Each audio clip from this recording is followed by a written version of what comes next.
এসব কিছু কি আমার জন্য? রায়হান তার হাস্যোজ্জ্বল মুখ দেখে আলতো হেসে তার কপালে ঠোঁট ছুঁয়ে ছোট করে উত্তর দেয়। হুম। কিন্তু কি উপলক্ষে? ভিতরে চল, তাহলেই বুঝতে পারবি। কিন্তু আমি দোলনায় বসবো আগে। রায়হান আর কিছু না বলে শ্রাবুকে কোলে তুলে নেয়, তারপর ফুলের পাপড়ির উপর হেঁটে এসে দোলনায় বসিয়ে নিজেও পাশে বসে পড়ে। দোলনা আস্তে আস্তে দোলতে থাকে আর তখনই শ্রাবু আবদার করে তাকে ছবি তুলে দেওয়ার জন্য। রায়হানও আলতো হেসে দোলনা ছেড়ে উঠে ছবি তুলে দেয়। প্রায় ঘন্টাখানেক পর রায়হান শ্রাবুকে নিয়ে বাড়িতে ঢোকার জন্য পিন দিতেই দেখে সেখানে তার বার্থ ডেট দেওয়া। শ্রাবু এই ব্যাপারে কিছু বলবে তার আগেই রায়হান বলে, গত বছরগুলোতে তোর প্রতিটা বার্থডে আমি এই বাড়িতে একা একা পালন করেছি। শ্রাবু আর কিছু বলতে পারল না, তার চোখের কোণে পানি জমে। রায়হান খুব যত্ন সহকারে চোখ মুছে দিয়ে বলে, একদম কাঁদবি না বলে দিলাম। আমার হলুদিয়াকে কান্না মানায় না, এসব অতীত, তাই সব ভুলে যা পাখি। তারপর রায়হান শ্রাবুর হাত ধরে বাড়ির ভিতরে প্রবেশ করতেই শ্রাবু দেখে বাড়িটি অন্ধকার।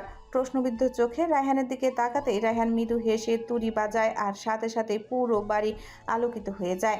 শ্রাবু বাড়িটা দেখে হা হয়ে যায়। বাড়িটা পুরো এসপি হাউজের মতো করে সাজানো, তবে এই বাড়িটা একটু বেশি সুন্দর করে সাজানো। বাড়িটা কালো থিমে হওয়ায় ভেতরে সব ফার্নিচার সাদা আর গোল্ডেন থিমে বানানো। পুরো বাড়ি ফুল আর লাইটিং দ্বারা সাজানো, তাদের বিয়ের প্রথম রাতের পুরো বাড়ির মতো সাজানো। তবে আজকের সাজানোতে শুধু লাল সবকিছু। রায়হান শ্রাবুর হাত ধরে প্রিন্সেসের মতো করে সামনে নিয়ে যায়। শ্রাবুর সামনে এসে আরও ভালো করে দেখে দোতলার যাওয়ার সিঁড়ির দুপাশে দুটো ছোট খাটো পিলারের মতন স্থানটায় দুটো বড় বোলের মতো, ওটাতে পানির উপর লাল গোলাপের পাপড়ি রাখা আর গোলাপের পাপড়ির উপর ছোট ছোট ক্যান্ডেল। আর ড্রয়িং রুমের মাঝ বরাবর একটা ছোট টেবিল রাখা, সেখানে শ্রাবুর পছন্দের চকলেট কেক রাখা আর কেকে পাশে লাল টিউলিপ ফুল। টিউলিপ ফুলগুলো দেখে শ্রাবু আরও খুশি হয়ে যায়। শ্রাবু দৌড়ে গিয়ে টিউলিপ ফুলগুলো হাতে তুলে নেয়। 100 টিউলিপ ফুল দিয়ে তোড়া বানানো। শ্রাবু এতটাই খুশি হয়ে যায় যে কেকের উপর কি লেখা আছে তা খেয়াল করেনি। সে আবারও রায়হানের কাছে ছুটে আসে। রায়হান শুধু চেয়ে চেয়ে তার বাচ্চামোগুলো দেখে। শ্রাবু রায়হানের কাছে এসে বলে, আচ্ছা, আপনি তো বললেন না কেন এইগুলোর আয়োজন? আপনি না বলেছিলেন এখানে আপনার কাজ আছে? তাহলে এত সব আয়োজন কিসের জন্য? রায়হান কিছু না বলে শ্রাবুকে নিয়ে আবারও বাহিরে এসে দাঁড়ায়। তারপর শ্রাবুকে একটা ক্রাউন পরিয়ে দেয় আর শ্রাবু রায়হানের দিকে তাকিয়ে থাকে প্রশ্নবিদ্ধ চোখে।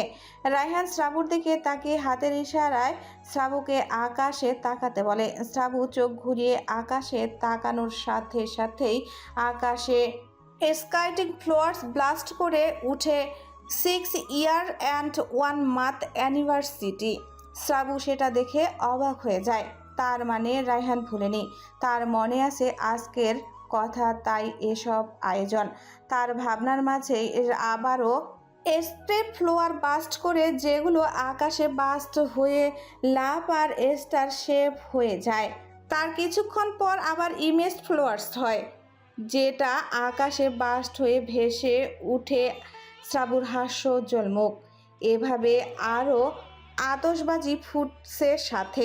শ্রাবুর রায়হানের দিকে তাকাতেই রায়হান বলে, আমার দিক থেকে আজ আমাদের বিয়ের 6 বছর পূর্ণ হলো এবং তোর দিক থেকে 1 মাস পূর্ণ হলো। সেটা আমি ভুলে যাই কি করে বল? তোর মুখের হাসি দেখার জন্য আমি সারাটা দিন ব্যাকুল হয়ে থাকি, আর তোর মন খারাপ আমি বুঝবো না?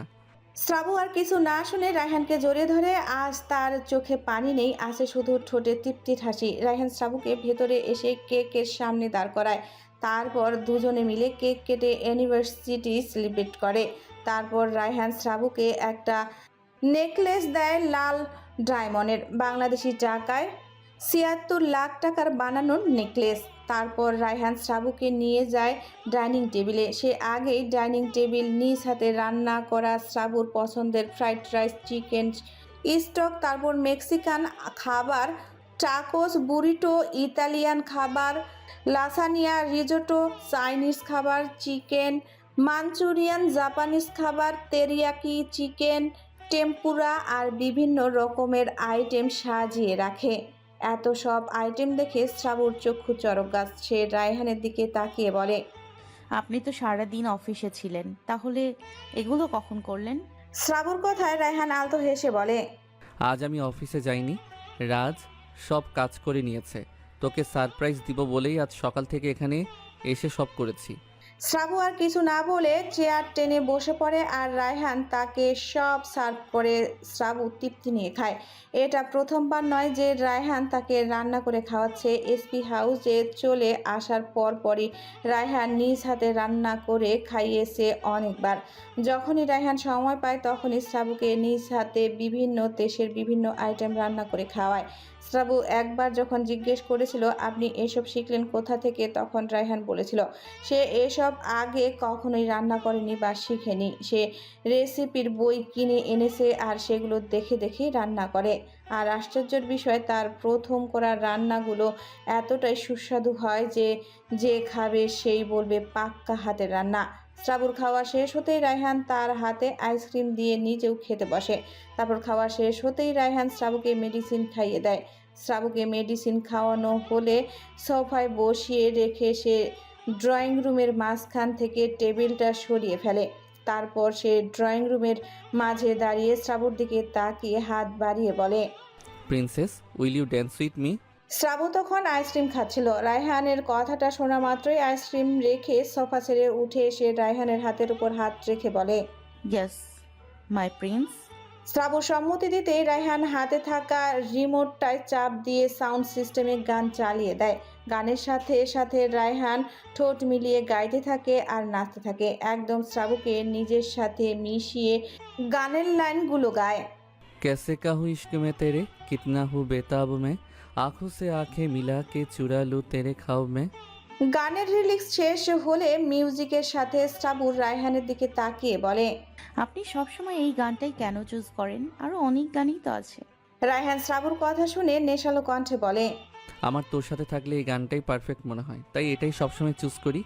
তাদের কথার মাঝেই আবারও রিলিক্স আসলে দুজনেই চুপ হয়ে যায়। রায়হান নাচের তালে শ্রাবুকে ঘুরিয়ে শ্রাবুর পিঠে নিজের বুকের সাথে মিশিয়ে শ্রাবুর ঘাট থেকে গাউন কিছুটার অংশ নামিয়ে সেখানে ঠোঁট ছোঁয়। সাথে সাথে শ্রাবু কেঁপে ওঠে। है ये नशा, ये है जहर, इस प्यार को हम क्या नाम दे, इस प्यार को हम क्या नाम दे। আবারও রিলিক্সের সাথে রায়হান শ্রাবুর কানের লতিতে ঠোঁট ছুঁয়ে বলে, হলুদিয়া, তুই শুধু আমার হয়ে সারা জীবন থাকিস। আমি এই দুনিয়ার সকল কালো ছায়া থেকে তোকে খুব যত্ন সহকারে আগলে রাখবো আমার এই বুকে।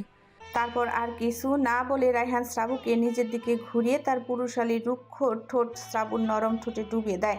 গান চলতে গানে আর তার সাথে পাল্লা দিয়ে তাদের চুম্বনের গতিও বাড়তে থাকে। क्या जाने तू मेरे इरादे, ले जाऊंगा सांसे चुरा के, सांसे चुरा के। গান শেষ হয়ে আবারও বাঁচতে থাকে, কিন্তু দুটো দেহের উত্তেজনার শীর্ষে যেতে থাকে। রায়হান প্রায় 12 থেকে 13 মিনিট পর শ্রাবুর অধর ছেড়ে কপালে কপাল ঠেকিয়ে জোরে জোরে নিঃশ্বাস নিতে থাকে। রায়হান মিনিটের মাথায় শ্রাবুর গলায় মুখ গুজে দেয়।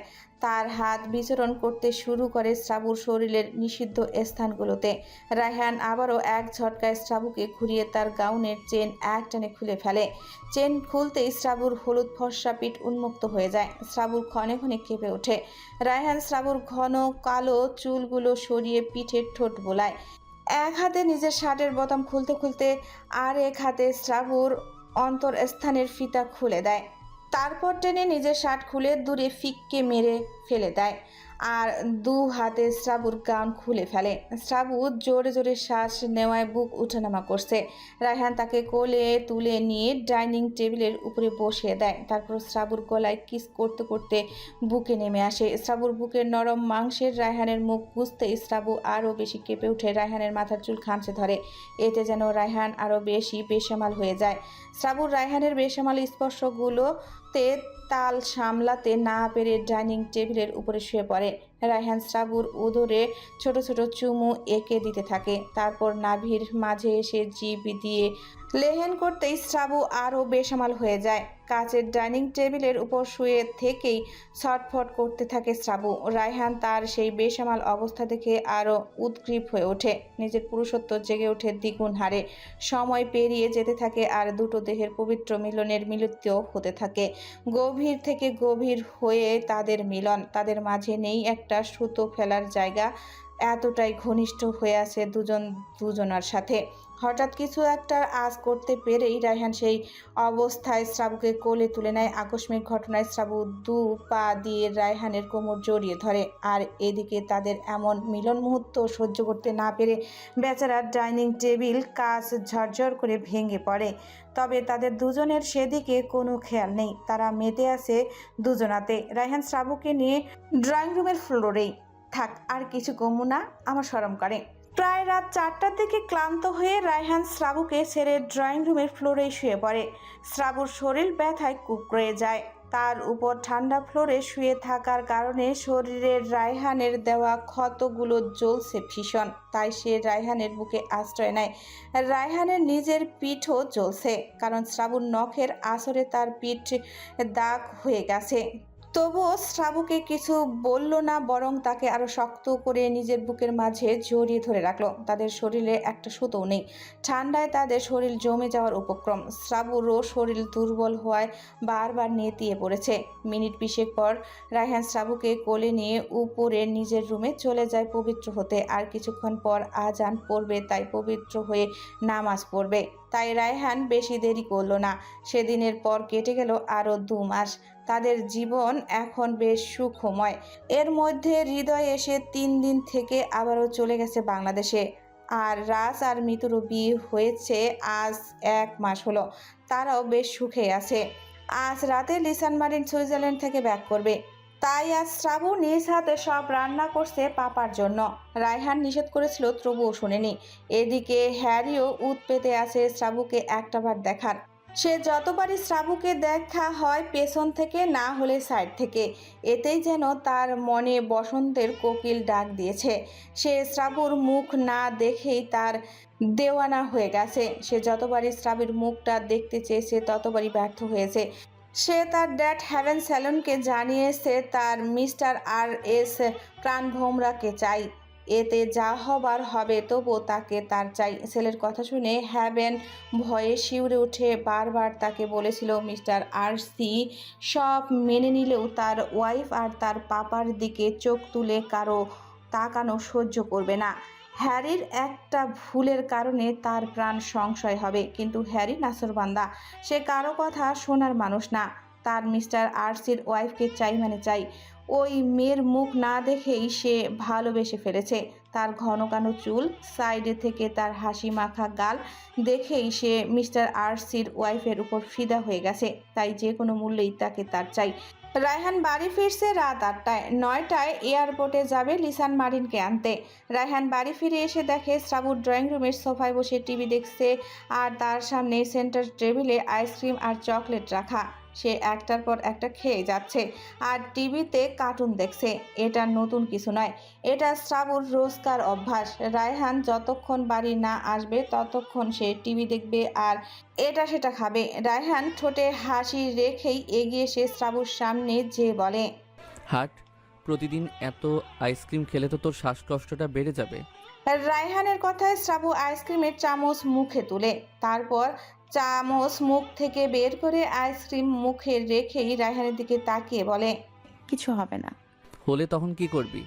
হবে না তো, হলে গ্যাস নিয়ে নিব, ঝামেলা শেষ। তাই বুঝি? হুম। কিন্তু তোর তো শ্বাসকষ্ট হলে হুঁশ থাকে না, তাহলে কিভাবে গ্যাস নিবি?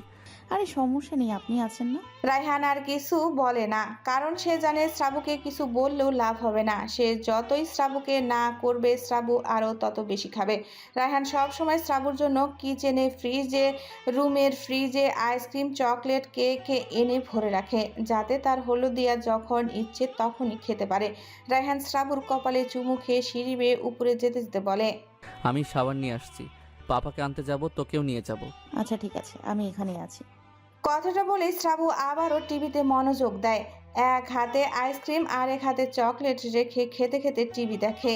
আর তখনই রায়হানের ফোনে বিকট শব্দে কল বেজে ওঠে। শ্রাবু বিরক্ত হয়, তবুও ফোন ধরে না, কারণ সে জানে এটা রায়হানের কাজের কল এসেছে, তাই ধরে না। মূলত তখন রায়হান তার ফোনটা শ্রাবুর সামনে টেবিলে রেখেছিল, কিন্তু আর নিতে মনে ছিল না, বিধায় শ্রাবুর সামনেই পড়ে থাকে। একবার দুবার এমন করে 6 বার রিং হতেই শ্রাবু বিরক্ত সহিত ভ্রু কুঁচকে ফোনটা তুলে ঝড়ের বেগে বলে, মিস্টার রায়হান চৌধুরী এখানে নেই, আসলে ফোন দিতে বলবো। কথাটা শেষ হতেই অপর পাশ থেকে রাজ ভাঙ্গা গলায় বলে। রাজের কম্পন গলার কথা শুনে শ্রাবুর ভ্রু আরো কুঁচকে যায়। সে ধীর গলায় বলে। উনি উপরের রুমে গিয়েছে শাওয়ার নিতে। কেন ভাইয়া, কি হয়েছে? অপর পাশ থেকে রাজ কি বলল শোনা গেল না, কিন্তু শ্রাবু রাজের কথা শোনা মাত্রই চিৎকার করে বলে ওঠে। না, এটা হতে পারে না, কিছুতেই হতে পারে না। চিৎকার দিয়ে শ্রাবু সেন্সলেস হয়ে ফ্লোরে পড়ে যায়। আর রায়হান সদ্য শাওয়ার নিয়ে চুল মুছতে মুছতে ওয়াশরুম থেকে সবেমাত্র রুমে প্রবেশ করেছিল। এরই মধ্যে শ্রাবুর চিৎকার শুনে দৌড়ে রুম থেকে বের হয়ে সিঁড়ির কাছে আসতেই দেখে শ্রাবু সেন্সলেস হয়ে ফ্লোরে পড়ে আছে। রায়হান দৌড়ে সিঁড়ি বেয়ে নেমে শ্রাবুর কাছে এসে ফ্লোরে হাঁটু ভেঙে বসে শ্রাবুর মাথাটা নিজের ওরুর উপর নিয়ে শ্রাবুকে ডেকে কাঁপা কাঁপা গলায় বলে। এই বাকি হলো দিয়া, কি হয়েছে তোর? এইভাবে সেন্সলেস কেন হলি? এই সুইটি, চোখ খুলে আমার দিকে তাকা যান। রায়হান পাগলের মতো আচরণ করতে করতে শ্রাবুর গালে আলতো হাতে থাপ্পড় দেয়। তারপর তার চোখ যায় শ্রাবুর হাতের কাছে তার ফোনটার দিকে। সে তড়িঘড়ি করে ফোনটা হাতে নিতেই দেখে রাজ কল করেছিল। সে আর দেরি না করে রাজকে কল করলে রাজ তাকে কি বলে সেটা শোনা গেল না। তৎক্ষণাৎ দেখায় রায়হানের চোখ দিয়ে অনবরত পানি পড়ছে। সে অস্পষ্ট স্বরে আওড়ায়। পাপা, না এটা হতে পারে না। পাপা, তুমি আমাকে ছেড়ে যেতে পারো না। কথাটা বলেই রায়হান জোরে পাপা বলে চিৎকার করে ওঠে। রায়হানের চিৎকারের সাথে সাথে বাড়ির সব সার্ভেন্ট এসে উপস্থিত হয় ড্রয়িং রুমে। রায়হান শ্রাবুকে কোলে তুলে সোফায় শুইয়ে দিয়ে সাবিহাকে ডেকে কাঁপা কাঁপা গলায় বলে। আন্টি, ওকে একটু দেখবেন, আমি আসছি। কথাটা বলেই কারো উত্তরের অপেক্ষা না করে ছুটে বেরিয়ে যায় বাড়ি থেকে।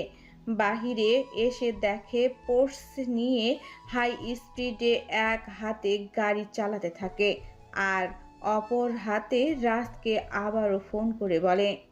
রাজ, এয়ারপোর্টের সমস্ত সিসিটিভির ফুটেজ আমার 10 মিনিটের ভিতরে চাই। রায়হানের কথায় রাজ ভীত গলায় কাঁপা কাঁপা স্বরে বলে। স্যার, আপনি বলার আগেই আমি সব চেক করেছি, কিন্তু আশ্চর্যের বিষয় সব লাইনগুলো কাটা। রায়হান রাজের কথা শোনা মাত্রই চিৎকার করে রাজকে বলে। আমার পাপার যদি কিছু হয় তাহলে আমি এক এক করে সবগুলোকে জিন্দা কবর দিব। হ্যাভেনের হাউসে লোক পাঠা রাজ, যাকে পাবি তাদেরকেই তুলে আনবি আমার ছেলে। আমি আজ ওদের রক্ত দিয়ে গোসল করব। কথাটা বলেই রায়হান ফোন কেটে দেয়। রাতের রাস্তা হওয়ায় পুরো রাস্তায় এখন মোটামুটি ফাঁকা থাকায় রায়হান তার পোর্সের হাই স্পিডে চালিয়ে 10 মিনিটের ভেতরেই হসপিটালে এসে পৌঁছায়। তারপর রিসিপশনের সব কিছু জেনে নিয়ে ছুটে যায় লিসান মার্ডিনের অপারেশন থিয়েটারের দিকে। সেখানে এসে দেখে রাজ এখানেই আছে, সাথে বডিগার্ড আছে। তারপর সে দৌড়ে থিয়েটারের দরজায় ছোট্ট সাদা গ্লাস ভেদ করে লিসান মার্ডিনকে দেখতে চায়, কিন্তু দেখতে পারে না। রায়হান ধপ করে ফ্লোরে বসে পড়ে। তার আজ সব স্বপ্ন মনে হচ্ছে। তার মনে অজানা ভয় বাসা বেঁধেছে তার পাপাকে হারিয়ে ফেলার। তার চোখ দিয়ে অনবরত পানি পড়ছে। তার কান্না দেখে তার গার্ডসরা তার দিকে অবাক চোখে তাকিয়ে আছে। তারাও হয়তো মনে মনে বলছে রায়হান চৌধুরীও কাঁদে কাউকে হারানোর ভয়ে। তার তো কান্না করার কথা না, সে নিজেই তো কত মানুষকে মেরে নিজ হাতে কলিজা ছিঁড়ে এনে কুকুরকে খাইয়েছে। আর সেই মানুষ তার পালিত পিতার জন্য কাঁদছে। পশুদেরও তো তাহলে মন আছে, শুধু প্রকাশ করতে পারে না তারা। তাদের মনের অসংখ্য প্রশ্ন, কিন্তু বলার সাহস নেই। তারা শুধু চেয়ে আছে রায়হানের দিকে। রাজ রায়হানের সামনে ফ্লোরে বসতেই রায়হান অশ্রুসিক্ত নয়নে রাজের দিকে তাকিয়ে বলে। কিভাবে কি হলো রাজ? রাজ রায়হানের প্রশ্নে কিছুক্ষণ চুপ থেকে তারপর বলতে শুরু করে। লিসান মার্ডিনের প্লেন ল্যান্ড করার কথা ছিল 9টায়, কিন্তু ভাগ্যক্রমে তার প্লেন আরও 8 ঘন্টা আগেই পৌঁছে যায়। তার সাথে ছিল 4টা লাগেজ, একটায় নিজের জামা কাপড় আর প্রয়োজনীয় কাগজ, আর বাকি 3টায় শ্রাবুর জন্য চকলেট আর ড্রেস ছিল। সে খুশি মনে এয়ারপোর্ট থেকে বের হয়ে ভাবে সে একাই চলে যাবে এসপি হাউসে, তারপর শ্রাবুকে আর রায়হানকে সারপ্রাইজ দিবে। সে খুশি মনে এয়ারপোর্টের বাইরে এসে তার গার্ডদের ফোন করে একটা গাড়ি নিয়ে আসতে বলে, আর বলে কাউকে না জানাতে। গার্ডরা তার কথা মতো 2টা গাড়ি নিয়ে তৎক্ষণাৎ বেরিয়ে পড়ে।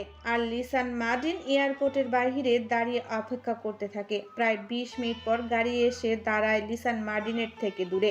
লিসান মার্টিন গাড়ি দেখে এগিয়ে আসে আর গার্ডটা তার দিকে এগিয়ে যেতে থাকে। গার্ড আর লিসান মার্টিনের মাঝে যখন কিছুটা দূরত্ব, তখনই হঠাৎ একটা কালো রঙের গাড়ি এসে সজোরে ধাক্কা মারে লিসান মার্টিনকে। ঘটনা এত তাড়াতাড়ি ঘটায় গার্ডরা কিছুক্ষণের জন্য নিজেদের হুঁশ হারিয়ে ফেলে। যখন সবটা বুঝতে পারে ততক্ষণে অনেকটাই দেরি হয়ে যায় আর গাড়িটা সেখান থেকে চলে যায়। লিসান মার্টিন গাড়ির সাথে ধাক্কা খেয়ে পিচঢালা রাস্তায় গড়িয়ে পড়ে। তার রক্তে পুরো রাস্তা রঞ্জিত হয়ে যায়। তার লাগেজগুলো ছিটকে পড়ে দূরে কোথাও। গার্ডরা দৌড়ে গিয়ে লিসান মার্টিনকে তুলে ধরতেই বুঝতে পারে তার নিঃশ্বাস কমে আসছে। তাই তারা দ্রুত তাকে গাড়িতে তুলে হসপিটালের দিকে নিয়ে যেতে থাকে আর সাথে সাথে রাজকেও ফোন করে সবটা বলে। রাজের মুখে সবটা শুনে রায়হান পাথর হয়ে যায়। তার মাথা কাজ করছে না। সে টলমল চোখে রাজের দিকে তাকিয়ে বলে, হ্যাভেন হাউসে লোক পাঠিয়েছিস? জি স্যার, 27 জনকে পেয়েছে আমাদের লোক। বাড়িতে হ্যাভেন, হ্যারি কেউ ছিল না। তাদের আটকে রাখ, ততক্ষণ টর্চার করবি যতক্ষণ না সত্যিটা বলবে। Okay sir. রাজ উঠে চলে যেতে নিলে রায়হান পেছন থেকে ডেকে বলে, রাজ, আমার পাপা বাঁচবে তো? রাজ রায়হানের কথার কি উত্তর দিবে। সে দেখছে লিসান মার্টিনের অবস্থা খারাপ, তার বাঁচার সম্ভাবনা খুব কম। তারও তো কষ্ট হচ্ছে। এই লোকটা তাকে ছেলের মতো আগলে রেখেছে, পাপা বলে ডাকার অধিকার দিয়েছে, আর আজ সেই লোকটাকেই হারাতে হবে ভাবতেই তার কলিজা ছিঁড়ে যাচ্ছে। রাজ রায়হানের দিকে করুণ চোখে এক পলক তাকিয়ে কিছু না বলে উল্টো ঘুরে চলে যায়। আজ তার স্যারের সাথে দরকার হলে নিজেও রক্তে হাত রাঙাবে তাদের পাপার জন্য। রাত চলে যেতেই রায়হান এক পা ভাঁজ করে তার উপর হাত রাখে আর সেই হাতের উপর ভর দিয়ে মাথা নিচু করে চোখের পানি ফেলে। তাকে আজ এভাবে কাঁদতে দেখে তার গার্ডরাও কাঁদে। প্রায় 3 ঘন্টা পর ডক্টর থিয়েটার থেকে বের হয়ে রায়হান টলমলো পায়ে উঠে দাঁড়িয়ে কাঁপা কাঁপা গলায় বলে, doctor, how is my papa doing now? রায়হানের কথা ডক্টর মাথা নত করে ফেলে। তাকে কিছু বলতে না দেখে রায়হান আবার বলে, please doctor, say how is my papa doing now? Mr. Chaudhary, we could not save your papa. He's dead. এই একটা মাত্র কথাই ছিল রায়হানকে সম্পূর্ণ ভেঙে দিতে। তার বাবা আর বেঁচে নেই, তার আশ্রয়স্থল আর নেই। সে আবারও তার মাথার উপর হাত রাখার মানুষটাকে হারিয়ে ফেলেছে। চলে গেছে তাকে একা করে। তাকে আবারও তার বাবা নামক আরেকটা মানুষ ধোঁকা দিয়ে পরপারে পাড়ি জমিয়েছে। সে অতিরিক্ত শক্টে তখনই সেন্সলেস হয়ে যায়। তাকে সেন্সলেস হতে দেখে রাজ দৌড়ে এসে তাকে ধরে। তারপর গার্ডদের চিল্লিয়ে ডেকে রায়হানকে কেবিনে নিয়ে যায়। অপরদিকে শ্রাবু ড্রয়িং রুমের সোফায় বসে পাগলের মতো কান্না করছে আর বলছে, পাপা তুমি ফিরে এসেছো? তোমার মেয়ে তোমার অপেক্ষায় আছে পাপা, কেন ফাঁকি দিয়ে পালাতে চাইছো? তোমার মেয়েকে তুমি আবার মামুনি বলে ডাকার জন্য হলেও ফিরে আসো। কিন্তু হায় আফসোস, সে আর কখনোই বাড়ির নিরে জীবিত অবস্থায় ফিরবে না। সে ততক্ষণে আল্লাহর ডাকে সাড়া দিয়ে চলে গেছে। শ্রাবুর কান্না ক্ষণে ক্ষণে বাড়ছে। হাতের সামনে যা পাচ্ছে তাই ভেঙে ফেলছে। রায়হানের সেন্স আসে 2 ঘন্টা পর। সে অনুভূতিহীনভাবে হাতের স্লাইনের ক্যানুলা টান দিয়ে খুলে ফেলে কেবিন থেকে বের হয়। রাজ এতক্ষণ কেবিনের বাহিরে বসে চোখের পানি ফেলছিল। রায়হানকে দেখে উঠে আসলে রায়হান রাজকে বলে, রাজ, পাপাকে বাড়িতে নেওয়ার ব্যবস্থা কর। হলুদিয়া ওয়েট করছে পাপার জন্য। রাজ রায়হানের অনুভূতি বোঝার চেষ্টা করে, তার মুখের দিকে তাকায়। কিন্তু হায় আফসোস, প্রতিবারের মতো সে ব্যর্থ হয়। রাজ কিছু বলবে তার আগেই রায়হান রাজকে বলে, মিতুকে ফোন করে বল এইচপি হাউসে আসতে। হলুদিয়াকে সামলানোর জন্য ওকে প্রয়োজন। রায়হান কথাটা বলেই এলোমেলো পা ফেলে হসপিটাল থেকে বেরিয়ে যায়। রাজ তাকে আটকায় না, কারণ সে জানে এখন রায়হান কোথায় যাবে। রাজ গার্ডদের বুঝিয়ে দিয়ে সেও রায়হানের পিছু ছুটে। রায়হান ড্রাইভিং সিটে বসবে তার আগে রাজ পেছন থেকে বলে, স্যার আপনি পিছনে বসুন, আমি নিয়ে যাচ্ছি। রায়হান রাজের কথার করুণ চোখে তাকিয়ে বলে, লাগবে না, তুই পাপাকে নিয়ে যা। আমার কাজ শেষ করে আমি চলে আসব। আমি জানি স্যার আপনি কোথায় যাবেন। আজ না হয় আপনার সাথে আমি থাকলাম। পাপা তো আমিও ডেকেছিলাম, কিন্তু দায়িত্বটাও না হয় আমিও ঘাড়ে নিলাম। রায়হান আর কিছু না বলে পেছনে বসে, আর রাজ দৌড়ে সে ড্রাইভিং সিটে বসে গাড়ি স্টার্ট দেয়। রায়হান পেছনের সিটে গা হেলিয়ে দিয়ে চোখের উপর এক হাত আর সিটের উপর এক হাত রেখে চোখের পানি ফেলছে। রাজ লুকিং গ্লাসে আর চোখে দেখছে, তারও চোখে পানি ক্ষণে ক্ষণে মুছছে, তা আবার চোখ ঝাপসা হয়ে আসছে। প্রায় 40 মিনিট পর তারা এসে থামে ঘন জঙ্গলের মাঝে। গাড়ি থামতেই রায়হানের চোখে মুখে ফুটে ওঠে ক্ষোভ। সে গাড়ি থেকে নেমে কোনো দিকে না তাকিয়ে সোজা হাঁটতে থাকে, আর তার পিছু পিছু রাত যায়। 10 মিনিট হাঁটার পর তারা এসে থামে একটি পুরনো বাড়ির সামনে। রায়হান বাড়িটির ভেতরে ঢোকার আগে দরজায় দেখতে পায় রামদা। এই রামদাটা রায়হান এখানেই রাখে। এখন এটা রায়হান এখানে কেন রাখে তার কারণটা কারো জানা নেই। রায়হান রামদাটা হাতে নিয়ে দরজা ঠেলে ভেতরে ঢুকে দেখে 27 জনকে একসাথে বেঁধে রাখা হয়েছে। তারা রীতিমতো কাঁপছে আর গোঙাচ্ছে। রায়হান একটা গার্ডকে ঢেকে বলে। মুখ খুলে কিছু বলেছে? রায়হানের কথায় গার্ডটা বলে, না স্যার, বলিনি। তারা বলেছে তারা নাকি এসবের কিছুই জানতো না। বেশ, জানতো না যখন, তখন জানার জন্য এদের উপরে চলে যাওয়াটাই ভালো।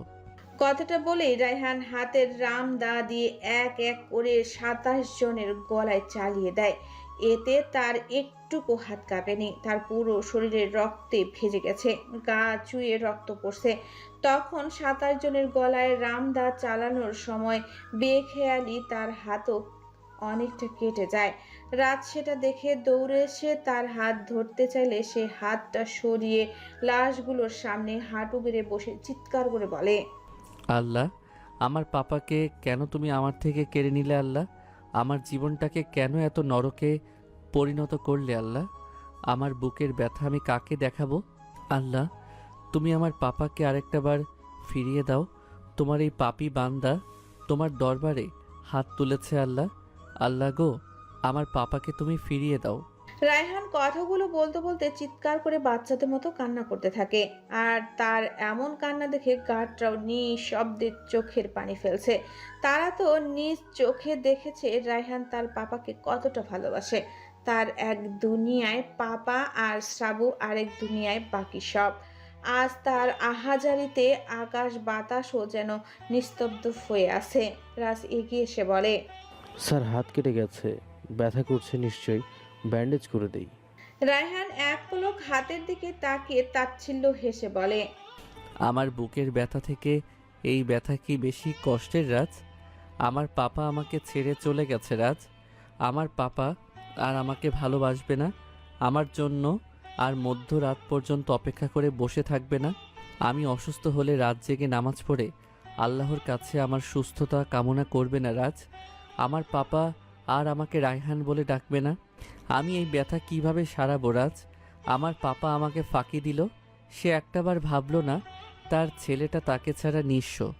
আমি আমার পাপাকে রক্ষা করতে পারিনি, আমি অপরাধী। আমার মতো ছেলের যোগ্যতা ছিল না এমন একজন মানুষের ছেলে হওয়ার। কথাগুলো বলতে বলতে রায়হান ডুকরে কেঁদে ওঠে। তাকে কাঁদতে দেখে রাজ আর নিজেকে সামলাতে পারে না, সেও এবার বাচ্চাদের মতো করে কেঁদে ওঠে। রায়হানকে জড়িয়ে ধরে বলে, ভাই, আমিও যে আমার বুকের ব্যথা সহ্য করতে পারছি না। ও ভাই, পাপা কেন আমাদের ছেড়ে চলে গেল? তার মানে কি আমাদের জন্য ভালোবাসা ছিল না ভাই? ও ভাই, পাপা আমাদের আবার এতিম করে চলে গেল, আমি আবার এতিম হয়ে গেলাম ভাই। আমার যে আর মাথার ওপর হাতটা থাকলো না ভাই। রায়হান রাজকে বুকে নিয়ে মাথায় হাত বুলিয়ে বলে, আমি আছি তো, তোর বড় ভাই আছে তোর জন্য। তুই এতিম না, আমি তোকে আগলে রাখবো। ভাই বলে ডেকেছিস না, বড় ভাই হয়ে তোকে আগলে রাখবো। কথাটা বলেই রায়হান রাজকে নিয়ে উঠে দাঁড়ায়। তারপর রায়হান ডেড সেলের অপর পাশে গিয়ে তার টি শার্ট আর প্যান্ট চেঞ্জ করে বাহিরে আসে। তারপর গার্ডদের ইশারা করতেই তারা তাদের কাজ শুরু করে দেয়।